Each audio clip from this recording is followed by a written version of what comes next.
In John chapter 8, there's this woman that is caught in adultery, caught in the act, y'all. And the people that catch her, they take her and they throw her in front of Jesus, and they're expecting Jesus to condemn her. They're saying, man, what are you going to do to this woman? How are you going to throw shame? How are you going to throw guilt on her? And she is no doubt burdened by shame. Now, maybe you've never been in her shoes before, but more than likely, you have been burdened by guilt. You've been burdened by shame before. You've either been caught doing something, or you just knew that you did something you weren't supposed to do. And maybe you even think, like, what does God think about me? Like, if I was thrown in the front of the feet of Jesus, what would he do to me? Well, and it's an interesting story. You got to read about it in John chapter 8.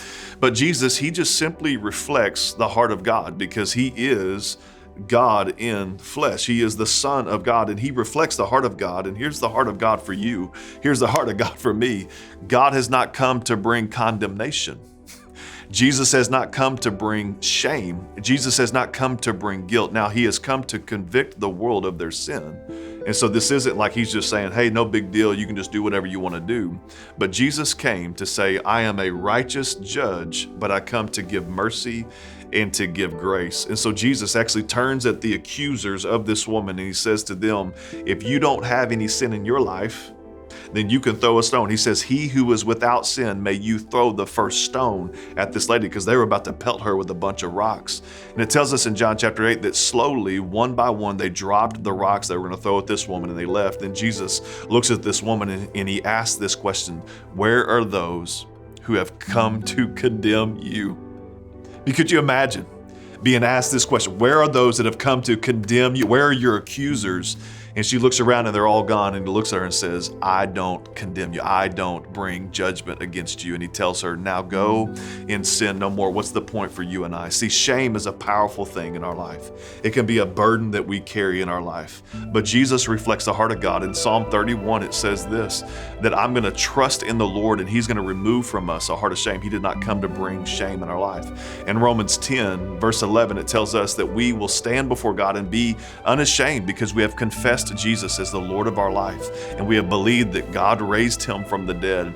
And so what this means is that Jesus is reflecting this heart that God has for you, that he has for me, that Jesus did not come to bring shame. He did not come to bring condemnation, but he came to bring liberty. And he came to look in your eyes and look in my eyes and say, where are those that bring accusations against you? Where are those that condemn you? And that you would look around and say, I don't see them anymore. And the Son of God would look at you and say, nor do I bring condemnation in your life.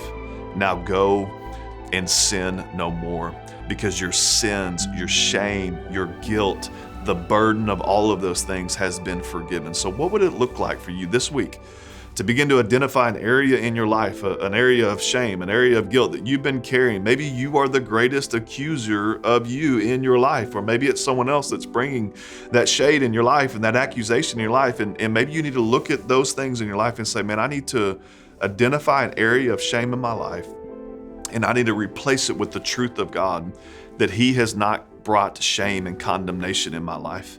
And so I shouldn't be living in this any longer, and that you would be liberated from the burden of shame.